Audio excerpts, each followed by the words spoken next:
Foli ni waleɲuman bɛ ka lase mo Mali kɔnɔ ani Mali kɔ kan ko aw bisimila an ka dɔgɔkun kunnafoni sɔrɔlenw kɛnɛ kan.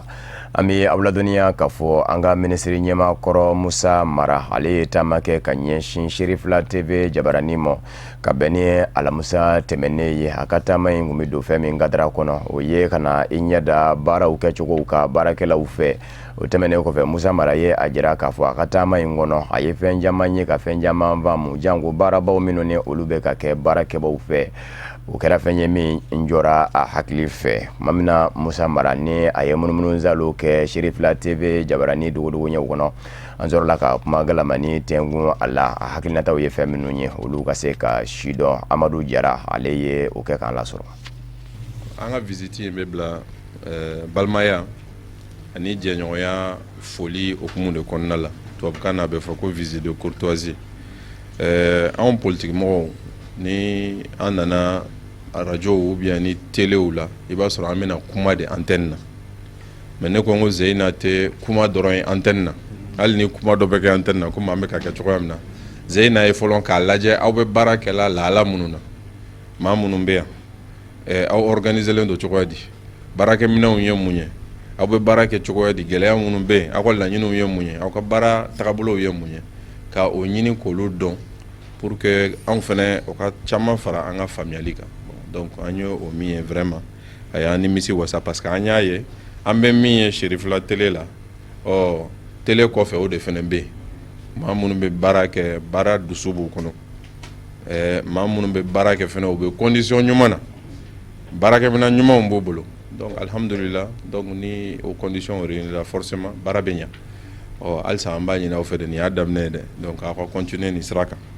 An y'a ye fana Sherifila jɔyɔrɔ dɔ fana ye min o ye diinɛ faamuyaliko ɲuman mɔgɔw k'o sɔrɔ.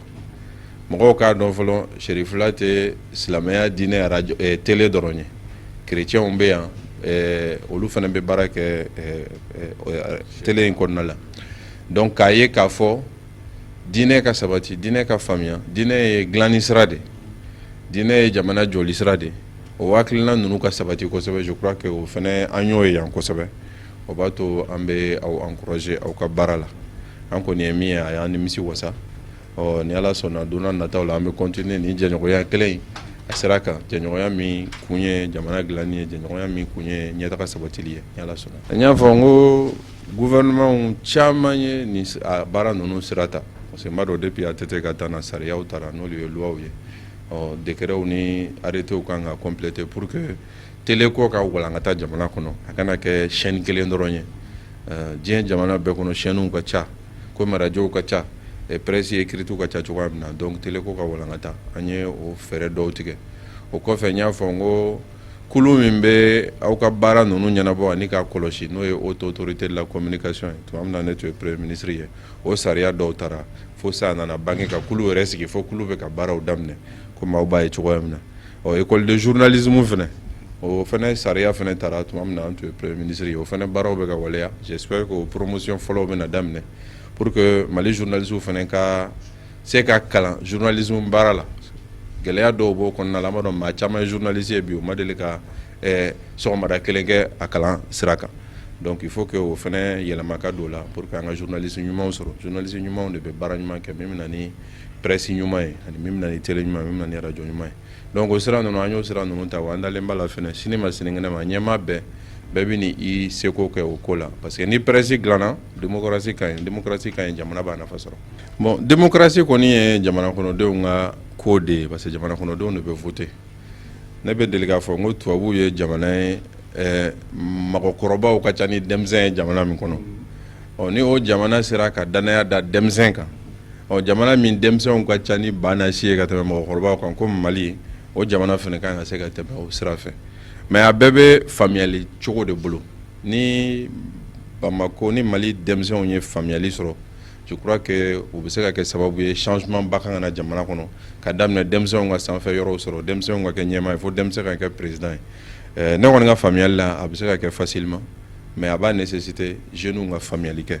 Anw b'o sira kan an b'o kibaruyaw di an b'o baaraw kɛ. Aw fana b'o siraw kan an bɛɛ ka continuer pour que Mali denmisɛnw ka faamuyaliko ɲuman sɔrɔ k'u sen don ko la sini ma sinikɛnɛ ma jamana in ka ɲɛmaaw sɔrɔ ɲɛmaa min ni jamana kɔnɔdenw bɛ taa fankelen fɛ sima yɔrɔ ou barama yɔrɔ sira kan donc an kɔni ka faamuyali la c'est possible. Sheikh Mohamed El Kabir ale ye tarikatul Tijaniya ale de sigin bɛ o wolo ka Maroku jamana kɔnɔ Sheikh Ahmad Tijani mɔden don ale bɛ taamana Mali jamana kɔnɔ min ni a bɛ ka kɛ cadre dɔ kɔnɔ silamɛya Tijaniya kɛrɛnkɛrɛnnen ɲɛna a bɛ se ka sidɔn k'a faamu ni ka laban ka cari. Conseil national de la fédération de la Tijaniya olu de ye wele bila a mɔ min bɛ se ka to a bɛ na Mali jamana kɔnɔ groupement des leaders spirituels musulmans du Mali ni a ɲɛmaya bɛ Asayɛd Sherif Usman Madani Hayidara bolo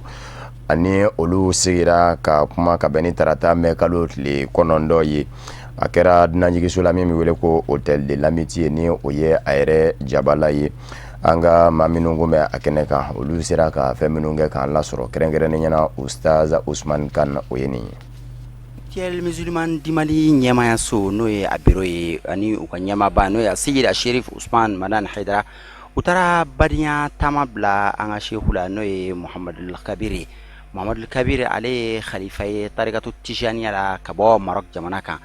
ni Sheikh Ahmad Tijani yɛrɛ mɔden no ale min bɛ badenya taama la an ka jamana in kɔnɔ kabini kalo in tile 5 a kɛnɛ in kɔnɔna la Mohamed Makiba ye kuma ta groupement tɔgɔ la ka groupement ka foli n'u ka wale ɲuman dɔn nase shehu ma ka tila ka dakurunya dama dama fɔ shehu ye groupement sigi cogo la ani groupement yɛrɛ sigira hakilina minnu kan o kuma jaabi kɔnɔna la Bagduri ni ale ye an ka shehu taama ɲɔgɔn ye ale ye shehu ka nisɔndiya yira kosɛbɛ ni nin bɔnni ye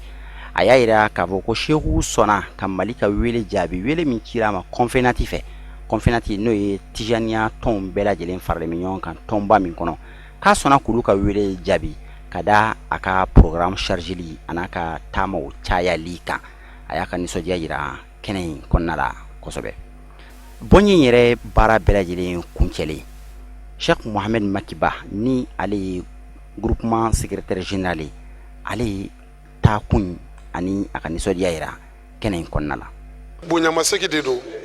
an ka jamana laada kɔrɔ fana don n'o ye dunan bonya ye n'o ye maaba bonya ye o ye an ka jamana laada kɔrɔ ye jango dunan min dunan guwazɛn tɛ dunan belebele don min ni an ka jamana sigi bɛ silamɛya kɔrɔ min kan o duloman belebele dɔ bɛ yen o sinsinba ne Sheikh Ahmadu Tijani ye o mɔden de don donc o tɛ dunan guwazɛn ye dunan dɔ min bolofalen don hɛrɛ la ni ko hɛrɛ wari ni sanu hɛrɛ tɛ mais lafiya ani diinɛ dusukun bɛ se ka kɛ kelen cogo min an bɛ se ka balo lafiya la cogo min o messagew de b'a bolo Sheikh Tijani mɔden min b'a nɔ na bi a ka golo ka sigi min ɲɛsinnen don a ka zawiya ko ni kalandenw ka lahalaya ma o de nana confénati ka wele jaabi Mali kɔnɔ yan yanni ka ko a nana ye délégation dɔ bila ka na bonya da groupement kan ka taa ni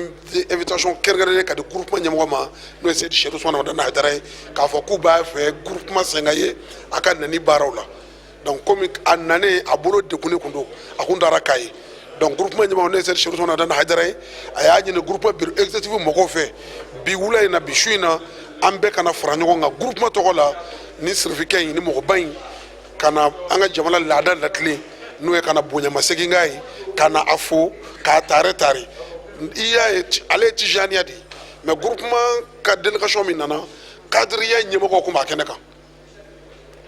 cadriya bosisiya ɲɛmɔgɔw b'a kɛnɛ kan cadriya kɔrɔlen min n'an b'o fana dɔn o ɲɛmɔgɔ b'a sira fɛ Tijaniya taabolo bɛ ɲɛmɔgɔw bi yan min tɛ nin si ye olu mɔgɔ bɛ kɛnɛ sanfɛ yan donc groupement ka force de y'o ye min bɛ se ka mɔgɔw fara ɲɔgɔn kan taabolo bɛɛ kɔnɔ ka da kan groupement yɛrɛ ka laɲini o ye o de y'a to an nana bonyamasegin k'a ye ka na foli d'a ma ka na wale ɲuman dɔn k'a ye k'a fɔ a ye k'a bisimila k'a taare Mali kɔnɔ ni to kalaman tɛ ko ni tɛna sɔrɔ yan ni Ala ka jɛ ye. Mamadu Konate Mali yɛrɛma hɔrɔnya tutigɛbaw dɔ don dabama ka wele sera ale ma ɲinan ye o san 60 ani san 1 de ye o de kosɔn tɔn min sigilen bɛ a tɔgɔla kanubaw fɛ ni u kama ko association Mamadu Konate AMK ka bɛn ni san 60 ani san 1 sɔrɔli ye a ka soma yɛlɛmali la olu ye kɛnɛ dɔ sigi senga ni ka bonyamasegin ni taasibila kɛ ka ɲɛsin Mayimɔ a ka maya kɔnɔ baaraw minnu ni olu kɛra Mali jamana ye kabini kuma min na ni Mali bɛ Faransi ka bila yani an kan ka yɛrɛma hɔrɔnya ta Kadi Jakite Ibrahima Kulibali olu kun bɛ o kɛnɛ ka Sherif la tɔgɔ la. Mekalo tile 11 san 1956 Mekalo tile 11 san 2017 ɲina ye a san 61 de ye Mamadu Konate ni Mali yɛrɛma hɔrɔnya tu tigɛbaga dɔ don ale tarida laadalako la a kanubagaw kelen bɛ ka ɲɔgɔn sɔrɔ tɔn min kɔnɔ Association Mamadu Konate u bɛ tasibila kɛnɛ sigi sen kan ɲina o laada timɛ la ni pionniers ka bonyamaseginw ye k'a ɲɛsin an ka Mali maa ɲɛmayi ma. Inscrire dans les yeux la liberté, Konate dans la dignité, nous suivrons ta voie, saurons les gagner, nous saurons les gagner. Mamadu Konate ɲani yɛrɛma hɔrɔnya ka sɔrɔ Mali fɛ kuma min na an bɛ Faransi ka mara kɔnɔ wasabulon min kun bɛ n'u ko a ma ko Assemblée nationale française a kɛra wasaden ye siɲɛ 3 ka da ɲɔgɔn kan o tɛmɛnen kɔfɛ ale de kɛra farafinden fɔlɔ ye min kɛra Assemblée nationale française ɲɛmɔgɔ dankan ye Faransi ka fanga kun 4nan kɔnɔ n'o ye 4e république ye. Aya an ka bi cérémonie ye ɲɔgɔn hakililajigin cérémonie de ye. Mamadu Konate ntanyana ni ya a san 61 ye nka association sigilen an y'a a ɲini Ala fɛ a k'a nɔgɔya an ye san o san an ka se ka ɲɔgɔn hakililajigin kɛ ayiwa an bɛ baara minnu kɛ ni ale ka hakilinaw ye a ka baara kɛlenw ye a ye taamasere minnu jira an na ka sira minnu jira an na n'an b'olu taama o sira ninnu kɔnɔna na anw yɛrɛ sera ka minnu kɛ an bɛ san o san a ka fatuli n'o wagati sera an bɛ a ɲini ka mɔgɔw fara an kan ka jɛ ka ɲɔgɔn hakililajigi ka tila k'a jira k'a fɔ ko n'an ye ale ka kɛwale ninnu sira taama a ka ca Ala fɛ an bɛ se ka ɲɔgɔn dɛmɛ an bɛ se hali bi ka fɛn kɛ mɔgɔw ye min bɛ mɔgɔw tin don ɲɔgɔn na an bɛ se ka fɛn kɛ mɔgɔw ye min bɛ mɔgɔninfinw nafa. Nin tasibila don kɛrɛnkɛrɛnnen a kɛnɛ kan pionniers olu ka bonyamasegin kɛra ja dɔw fɛnɛ yirala Mamadu Konate yɛrɛ fɛnɛ kan a ka ɲɛnamaya kɔnɔ fo ka taa se a fatuli ma seereyaw fɛnɛ dira Mamadu Konate kan a dɔnbagaw fɛ. An fa dɔw mɔkɛ député Mamadu Konate an ye tasibila de kɛ ka taa ale fanfɛ a tɔgɔ la association n'o ye association Mamadu Konate ye o de tun y'an wele lajɛla an kana tasibila kɛ ka taa Mamadu Konate ma ayiwa n'a fɔra ko ka kumabaw fɔ an ye min fɔ an y'a yira jɔn ye Mamadu Konate ye an bɛ Mali min kɔnɔ bi olu de kɛra a sinsin n b'a fɔ cogo di a tulomaw ye n'i y'a mɛn ko Mali bi Mamadu Konate ko don Modibo Keyita ko don a n'u ɲɔgɔnnaw n'aw m'olu dɔn n'a ko k'aw bɛ baara kɛ bi n'an m'olu dɔn a baara ka gɛlɛn dɛ donc an y'a a ka baara a ye baara ɲuman min kɛ an ka kuma taara o de la école karamɔgɔ don ka tila ka syndicalisme kɛ ka tila ka députéya kɛ ka taa kɛ Faransi assemblée vice président ye ale de kɛra farafin fɔlɔ ye en tout cas anw ka farafinna in na ka kɛ Faransi assemblée nationale vice président o fɔlɔ la ale la an ye o baaraw bɛɛ de mɔgɔw hakili jigin o baara bɛɛ de la mais an yɔrɔ dɔw fɔ ka olu bi mɔgɔw bɛ se ka tɔmɔta sɔrɔ o la k'a fɔ politiki tɛ kɛlɛ tɛ o mɔgɔw kan ka se ka kɛ politiki la aw tɛ fan kelen fɛ mɛ ka ɲɔgɔn bonya Mamadu Konate y'o sira yira an na i ni mɔgɔ bɛ se ka kɛ aw tɛ kelen ye aw tɛ parti kelen na mais o t'a bali aw ka ɲɔgɔn bonya parce que a dabɔla de ka faso dilan. Tasibila kɛnɛ in kan Association Mamadu Konate tɔn jabala min jɔra o ye n'o ye siège ye o kuru mun karila a jɔlen do kɛnɛ bonya min kan o ye mètre 300 ye ni jabala kura in a bɛ Bamakɔ kurakaw fɛ yen ani Ala ka hinɛ Mamadu Konate la ka denbaya ma ja ɲɔgɔn na a y'a ka adamadenya kɛ yɔrɔ min yɛrɛ la. Tɔn min sigimɛ sen kan ka ɲɛsin jolicibana kɛlɛli ma drépanocytose u kama ko association malienne de lutte contre la drépanocytose olu ni jeune chambre internationale Ibro Espoir jɛra k'u tɛgɛ di ɲɔgɔn ma ni ka kunnafonidi kɛnɛ dɔ sigi sen kan min dakun kun ye a ka kan sa jolicibana a ka bɔ dade la maaw makunnen ka bɔ a ka se ka sidɔn baara in kun ye fɛn min ye ka se ka maaw ladɔnniya bana in yɛrɛ la fɛɛrɛw minnu bɛ se ka tigɛ ni ka kɛlɛ olu bɛ se ka boloda ko in kɛra ka bɛn ni araba mɛn kalo tile 10 ye diɲɛ seleke naani tɔma Nations Unies a bolofara min ɲɛsin bɛ kɛnɛya ko ma Organisation mondiale de la santé OMS a kɛra yen de Tata Ture ni Mohamed Sidibe kun bɛ Chérif la TV tɔgɔ la. jelici bana n'o ye drépanocytose ye ale ye tiɲɛna bana fɔlɔ ye min n'a bɛ sɔrɔ bangebagaw fɛ wa an bɛ don min na i ko bi a ɲɔɲalen don kosɛbɛ an ka jamana kɔnɔ wa bana de don min n'a kɔlɔlɔ ka bon kosɛbɛ diɲɛ fantan naani bɛɛ lajɛlen na an bɛ aw ladɔnniya k'a fɔ drépanocytose n'o ye jelici bana ye mɔgɔ caman bɛ yen nɔ Mali jamana kɔnɔdenw na minnu m'a lakɔdɔn kosɛbɛ. Anw fɛ yen baara dɔ de b'anw bolo n'an bɛ min kɛ san o san jolici bana tigilamɔgɔw tɔgɔ la o ye mun ye ka yala dugu kɔnɔ kalansow la ka taga bana in ɲɛfɔ ani jɛkulu min tɔgɔ n'o ye AMLUD ye min sigilen don bana in fana tɔgɔ la an n'o bɛ jɛ k'o baara masina in kɛ an bɛ jolitaw fɛnɛ kɛ dugu kɔnɔ walima kalansow fana la walasa ka denmisɛnninw k'a lajɛ n'a sɔrɔ ni banakisɛ in t'u joli la walima n'u tɛ banakisɛ in tabaga dɔ ye. Bana mun don a bɛ jolikisɛ de concerné o de bɛ bɔ a ka jolikisɛ normal ye korilen a bɛ bɔ korileya na ka kɛ wɔlɔsɔ ye walima forme de namasa. Après 2005 la étude dɔ tun kɛra mun ye ka extrapoler Mali yɔrɔ wɛrɛw kan mun b'a jira k'a fɔ ko bibi in na mɔgɔ 5,000 ka se 6,000 ma 5,000 à 6,000 naissances, on estime à 5,000 à 6,000 naissances de drépanocytaires par an. Mais nin bɛɛ ye o ye 2005 ye donc nin bɛɛ b'a jira k'a fɔ ko bibi in na an t'a dɔn n'a sɔrɔ an tɛmɛnen b'o bɛɛ kan parce que n'i y'a fɔ ko taamasiyɛntigiw kun ka ca cogo min na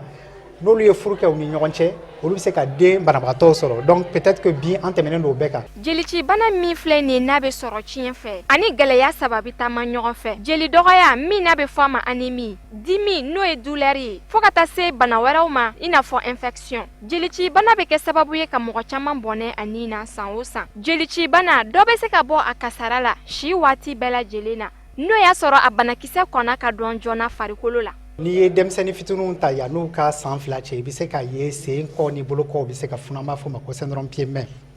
denmisɛnnin kɔrɔbalenw a bɛ se ka na ni kɔnɔdimi misɛn ye olu fɛ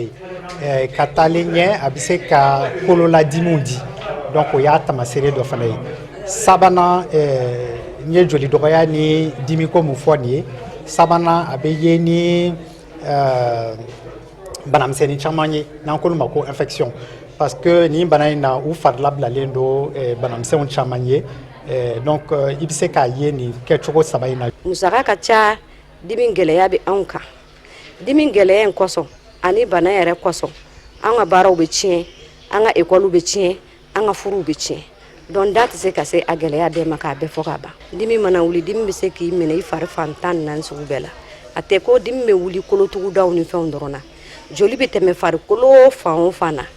Dimi bɛ se k'o bɛɛ minɛ ne ta ma jugu mais ne kɔrɔmusow bɛ yen ne kɔrɔkɛw bɛ yen u tɛ kalo dafa n'u ma lada centre la u ma hospitalisé donc je les accompagne n b'u accompagner u ka banaw kɔnɔna ne b'a dɔn bana in douleur bɛ bana in na k'a fɔ c'est insupportable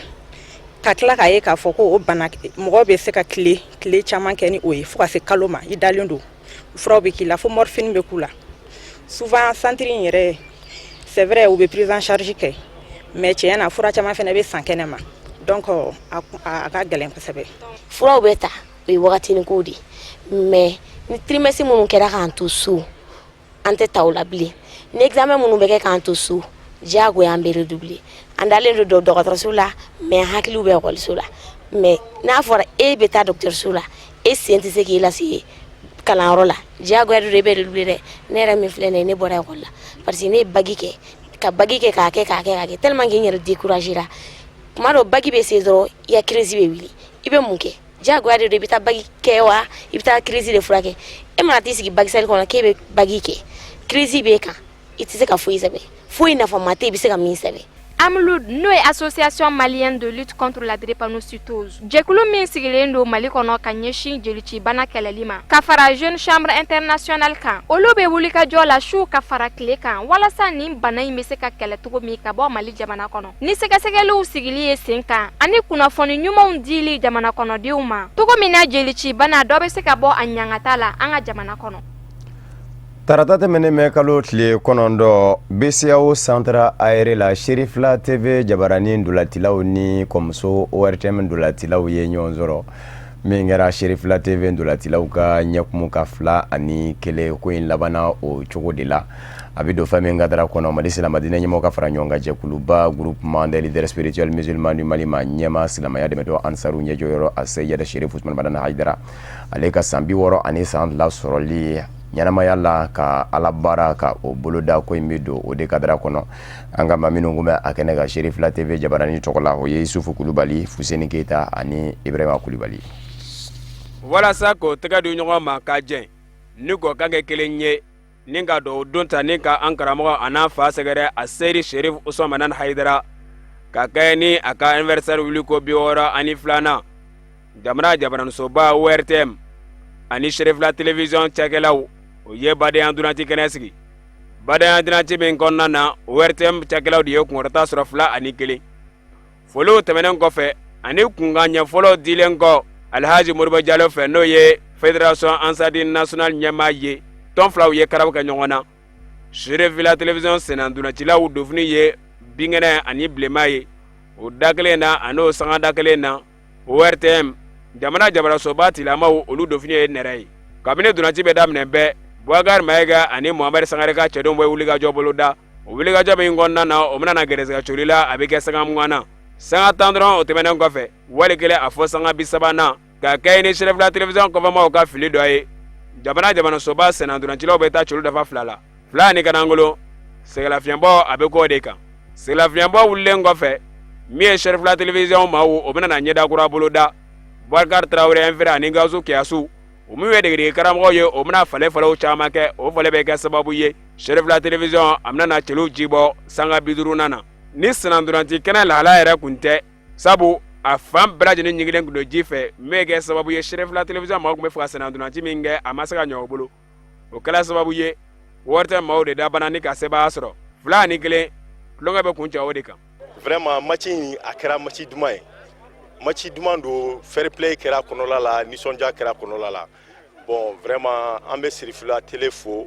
comme ni ye ale je sais que u bɛna retour temps parce que ale ma daja u la pourtant n ka kuma fɔlɔ la u taara ɲininka fɔlɔ min kɛ n tun y'a fɔ k'a fɔ n ko u ka essayer ka entraînement caman kɛ pour que u ka se ka ORTM ci bon j'ai vu que u ma se ka entraînement caman kɛ mais n bɛ se ka fɛn o fɛn f'u ɲɛna comme nin ye 2-1 de et puis terrain san de nana terrain kan o de y'a to an ma se ka bɔlɔ ɲɛnama ta mais n b'a f'u ye u ka t'u préparer kosɛbɛ parce que ORTM cili man nɔgɔn. Balontan banna ORTM ye 2 ni 1 kɛ nka ne bolo mɔgɔ si ma gagné Sherifla ni ORTM bɛɛ de gagné na parce que badenya balontan do teriya balontan do an jɛra an kana kana kulonkɛ wulada in na yan nɔ kulon jara an bɛ bɛɛ fo parce que nin de ka ɲi an bɛ ɲɔgɔn sɔrɔ terrain kan kuma dɔw reportage la o b'a sɔrɔ tantan si bolo ka fɛn wɛrɛ kɛ maintenant nin temps nin kɔnɔ an nana an bɛɛ an yɛlɛla k'an tulonna an y'an tɛgɛ di ɲɔgɔn ma bɛɛ content la min kɔni fɔ kɔni n b'a fɔ ala ka bɛɛ bolo mɛn a ka baara la an bɛ dugawu kɛ bɛɛ ye. Bon fête jara anniversaire jara an b'a ɲini san wɛrɛ an ka sigi ni ɲɔgɔnna kɛnɛ kan tuguni ka fête kɛ ɲɔgɔn fɛ an bɛɛ ka nisɔndiya ka kɛ gagnant k'a la perdant k'a la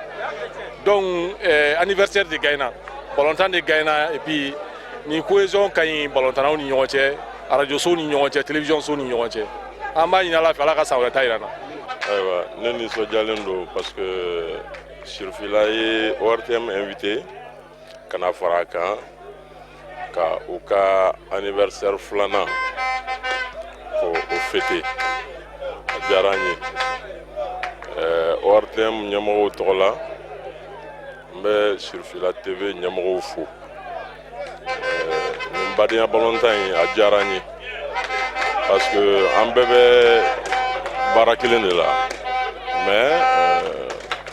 rarement an bɛ ɲɔgɔn kunbɛn quoi. Bon, je pense que ne sugu ye occasion ye an ka ɲɔgɔn dɔn et puis an ka hakilinaw lafalen an ka baara taabolow la quoi. Bon alhamdulillah ɲɛnajɛ don y'a fɔ cogoya min na an y'a dabɔ an karamɔgɔ ka anniversaire de kama balontan kɔni ye fɛn dɔ ye vraiment c'est à dire fo dɔ de kɛ kan ye bon an b'a dɔn ORTM an kɔrɔw don bon u y'an ci tiɲɛ don mais u m'an ci ni sukɔrɔjan ye kelen dɔrɔn de b'an ni ɲɔgɔn cɛ bon o kelen an y'o kɛ kɔrɔya place ye sabula an y'u sɔrɔ yan sinon n'o tɛ u ye labɛn mun kɛ olu ye balontannaw de ye olu bɛɛ balontan na don o don an b'a kalama bon ni an kun ye hali semaine 2 ɲɔgɔn kɛ balontan na an b'a dɔn a kun tɛ danni ma. adamaden n'i kɔrɔ bɛ diɲɛ ko ko la i bɛ taa dɔɔni dɔɔni an hakili la o de bɛ si tɔ ko la an y'a fɔ annonce la k'a fɔ an kɔrɔ don an kɔrɔ don o de y'a to an n'u ye ballon ta an y'a to ta la an ma wuli ka tɛmɛ bolisen kan raison pour laquelle sport kɛra nin cogo ye nka n'ala sɔnna a tɛna dan nin ma an bɛ dɔ organiser pour que a bɛ se ka kɛ kunnawolo ye olu fɛ a bɛ se ka kɛ kunnawolo ye anw fɛ donc comme aw yɛrɛ y'a ye k'a fɔ jama bɔra bɛɛ kun contannen don donc a kɛra fɛn ye mɔgɔw ma sigi minnu ye an bɛ bɛɛ fɔ fɛn fɛn ye déplacer ka na fɛn fɛn ma se ka déplacer ka na an bɛ bɛɛ fɔ ka bɛɛ waliɲuman dɔn a balontan an y'a dɔn an karamɔgɔ ka anniversaire de kɔnɔ a Seydi Cherif Ousmane Madani Haidara donc a donna o programme de kɔnɔna na an ye ballon dabɔ a ka se ka kɛ k'an don ɲɔgɔn na k'an tun don ɲɔgɔn na an ka se ka don ɲɔgɔn kan ka bɔ ɲɔgɔn kan ni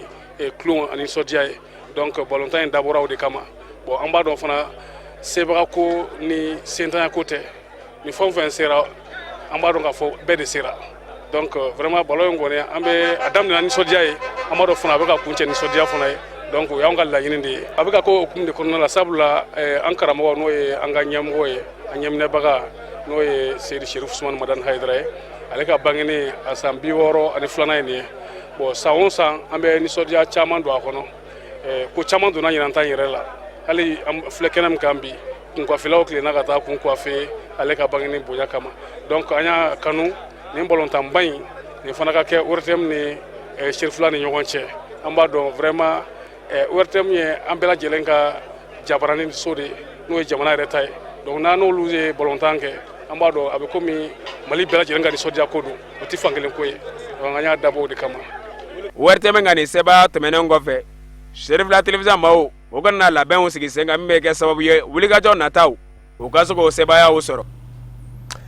hali bi a Seydi Cherif Ousmane Madani Haidara ka san 62 sɔrɔli ɲaɲani kadira kɔnɔ min ye farikolo ɲɛnajɛw ye olu bolodara yɔrɔ caman na hali bi maa minnu ni olu ye sen ni bolo bɔfa dɔnbaw ye u k'u ma ko arts martiaux Bamakɔ district ni o ye Bamakɔ mara ye o karatekɛlaw u farala ɲɔgɔn kan ni ka min ye paraɲɛ dɔw ye ka to k'olu bɔ ka jira fɛɛrɛw minnu ni olu bɛ se ka sigi sen kan k'i yɛrɛ lakana k'o kɛ ka bɛn ni Bamadani de ani Bachir Tarawele de a Seydi Cherif Ousmane Madani Haidara ka san 62 sɔrɔli ye a kɛra yɔrɔ min na Bangoni Janginɛ bugu do ka bɛn ni araba mɛ kalo tile ta ye Isufu Kulubali ni Baba Keita tun bɛ Cherifula TV jabarani tɔgɔ la. ne y'a sɔrɔ bolofili ani senfili o ye wulikajɔw ye minnu tɛ kelen ye wali kelen lakɔlisow don minnu ka wulikajɔ ɲɛsinnen don denmisɛnninw yɛrɛ lamɔni ma tuma dɔw la ni k'o kalan yɛrɛ ɲɛdɔnw na a dɔw bɛ kɛ o bololankolon wali kelen a dɔw yɛrɛ bɛ kɛ ka sɔrɔ maramafɛn b'o bolo nka ni min filɛ nin ye o min kɛla ni ka bɛn a Seydi Cherif Ousmane Madani Haidara ka anniversaire wuli ko 62 ye o kɛla ni ka don ɲɛnajɛ de kɔnɔna na walasa ni ka maaw nisɔndiya senfili ni bolofili tilamaaw se ye min ye o y'o de da kɛnɛ kan ni senfili ni bolofili tilamaaw o bɔra Bamakɔ fan 14 bɛɛ lajɛlen de la lakɔlidenw ka na se mɛtiriw ma wali kelen o ka mɛtiri kɔrɔbaw ani maa minnu bɛ yen k'a fɔ senfili ye ani bolofili o y'a tilamaaw kanu a bɛɛ lajɛlen tun bɛ kɛnɛ kan a n'a suguya bɛɛ lajɛlen min ye Japon ta ye wali kelen Chine wali kelen Vietnamaw ta a bɛɛ lajɛlen tun bɛ kɛnɛ kan a dɔw bɛ tali kɛ taekwondo aikido kung fu shaolin a n'a ɲɔgɔnna caman o se ye dɔnko minnu ye o la o y'a bɛɛ lajɛlen kɛ ni ka maaw nisɔndiya min bɛ tali kɛ kunfɛkɛlaw la wali kelen k'i yɛrɛ magara ka bɔ maa caman cɛ ma wali kelen maramafɛn ni ka k'i sago ye wulikajɔw da fɛ maa kelen bɛ se k'i yɛrɛ fara ka bɔ maa caman na cogoya min na a n'o ɲɔgɔnna caman o y'o bɛɛ lajɛlen da kɛnɛ kan min ye kɔlɔmɛbaaw ye o ka fɛlaw o y'o da kɛnɛ kan. kulonkɛ in tɛ dɔwɛrɛ nisɔndiya de don ka sababu kɛ Cherif Ousmane Madani Haidara a nana anw bɛɛ nisɔndiya diɲɛ fara lahara kan bon n'o o bangeli san 62 sera duwawu don ka duwawu k'a n'a ka denbaya ye ala ka san caman yira an n'olu la ka nisɔndiya n'a a bangeli fana ye sabu ka d'a kan ale kɛra sababu ye ka an na nisɔndiya diɲɛ kɔnɔ ka se lahara ma se wɛrɛ de tɛ anw ye ni ne seba anw ye o de y'a kɛ an nana bi an ye jama la ɲɛnajɛ ka tila ka duwawu k'a ye ala ka sidiya ni kɛnɛya ni labanko ɲuman ala k'o di an n'ale n'a ka denbaya ni silamɛ bɛɛ lajɛlen ma. bɛɛ n'i se de don diinɛ kɔnɔna na bawo n'i ko k'i bɛ mɔgɔ fɛ n'i ma k'a tigi den fɛ o kɔrɔ k'i t'a fɛ an bɛɛ ni bɛɛ mɔgɔ min kɔ n'o ye kira Muhamadu sallallahu alaihi wasallam ale mɔdenba de b'an bolo yan nɔ n'o ye Sherif Usman Madani Haidara a ka bangeli an m'o san 62 nisɔndiya k'o de kɛ ka yira hadamadenw na bɛɛ n'i jɔyɔrɔ don diinɛ kɔnɔna na an kɔni ta ye farikolo ɲɛnajɛ ye n'o ye karate sira ye an ta o de ye ka na kɛ ka mɔgɔw ɲɛnajɛ bawo an karamɔgɔ in an t'a sara sɔrɔ sara fitinin min b'an bolo ka d'a ma o de ye nin ye ka mɔgɔw lanisɔndiya hadamaden n'i ko k'i bɛ diinɛ na i jɔyɔrɔ ye min ye kan k'o de kɛ an jɔyɔrɔ ye karate de ye k'a yira mɔgɔw la k'a dɔn k'a fɔ ko an karamɔgɔ ka bangeli ko fitinin tɛ k'a kɛ ko belebeleba de ye hadamadenw bolo et puis mɔgɔw k'an ka nin minɛ ba la bawo mɔgɔ min nana ka na hadamadenw dilan k'an dusukun dilan ka tila k'an jogow dilan vraiment o tigi mɔgɔ t'o sara sɔrɔ. aw minnu nana ka na nin kɛnɛ ɲɛnabaya n'o ye an karamɔgɔba ye Seyidi Sherif Usman Madani Haidara an filɛ nin ye ale ka anniversaire ni an y'a nisɔndiya kɛnɛ dɔ kan depuis ni semaine daminɛna don o don mouvement dɔ bɛ ka kɛ min ni bi tɛ kelen ye baaritaalaw tɛmɛna o kɔfɛ barafɛlikɛlaw tɛmɛna o kɔfɛ karatekɛlaw tɛmɛna nin bɛɛ lajɛlen nisɔndiya ye k'a yira an karamɔgɔba la k'a fɔ ko a kanu b'an na o ti bala an na kira yɛrɛ a t'a don Madina u y'a kumɛ ko tɔla albadru alena ko badru kalo suna anw kan anw madinɛkaw kan u ye kira kumɛ n'o ye dunun fɔra balaw fɔra ka nisɔndiyaw kɛ o tuma na an b'a jira k'a fɔ ko o ti ko kura ye diinɛ na bilen an filɛ nin kɛnɛ min kan an bɛ dugawu kɛ naba bɛɛ lajɛlen an karamɔgɔba yɛrɛ ala k'a mɛn kɔrɔ ni senfile ani bolofile tilamaw o ka wulikajɔ tɛna danni ma sabu karamɔgɔ Sherif Usman Madani Haidara ka kanu min bɔ o yɔrɔ saga ani waati dɔ de bɛ ka fara o kan wa maa minnu bɛ ka fɔ o bɛ senfile ni bolofiliw kɛ hali n'a sɔrɔ a suguyaw tɛ kelen ye san o san o caman gɛrɛ de bɛ ka fara nin kan o de b'a jira k'a fɔ san ani waati nin baara min filɛ nin ye a ɲɛtaga de bɛ ka sabati ka taa fɛ. dɔgɔkun kunnafoni kunjɛra ni koba min ye o ye Mali silama diinɛ ɲɛmaw ka fara ɲɔgɔn kan jɛkuluba groupement des leaders spirituels musulmans du Mali ma ɲɛma silamaya dɛmɛtɔ ansaru ɲɛjɔyɔrɔ a Seyida Sherif Usman Madani Haidara ka san 60 sɔrɔli ye ɲɛnamaya la alabaara la ka bɛn ni juma mɛ kalo tile 12 ye o kadara kɔnɔ fédération ansarine international ni o ye silamaya dɛmɛtɔ ye u ye kɛnɛ belebele sigi sen kan kɛrɛnkɛrɛnnen ɲɛna Korofina Ndolati kɛnɛ kan ka bonyamasegin kɛ ka ɲɛsin karamɔgɔ Haidara ma a ka wulikajɔw na ka cɛsiribaw minnu ni olu kɛra ka se ka silamaya diinɛ yɛrɛ ka a cari diɲɛ bɛɛ lajɛlen la Mali kɔnɔ ani Mali kɔ kan ka dɔn k'a fɔ silama a bɛ se ka kɛ baarakɛla ye ka yiriwa ka o nati a ka jamana kɔnɔ wali kelen a sigiyɔrɔ la o kɛra sababu ye ka baarabaw kɛli sira don olu kɔrɔ ni yɔrɔ dilaw ni yɔrɔ jɔw ye i n'a fɔ kɛnɛyasow n'u ɲɔgɔnnaw ka taa se dɛmɛw minnu ni olu kan ka kɛ ka ɲɛsin dɛsɛbaatɔw ma olu baaraw bɛɛ lajɛlen sera ka sigi sen kan ni karamɔgɔ Haidara ka bilasiraliw de ye o kumana san 60 ani san 2 min sɔrɔla a fɛ dali masa bolo ka ala waleɲuman dɔ o la ni ka bonyamasegin kɛ ka ɲɛsin karamɔgɔ Haidara ma o kɛra Korofinakaw ka Ndolati kɛnɛ kan ka bɛn ni sibiri mɛ kalo tile 13 ye dɔgɔkun kunnafoni a kunjɛra ni o koba in de ye wa o de bɛ dansigi bamanankan kunnafoni fɛnɛ na dɔgɔkun kunnafoni fɛnɛ na min farala ɲɔgɔn kan ka lase aw ma kunnafoni diso ɲɛmayaso fɛ laseli wɛrɛ aw ni maa min bɛ ɲɔgɔn sɔrɔ Usumani Zogore don yan'o cɛ kan bɛɛ diɲɛ waati wɛrɛ n'Ala sɔnna ma.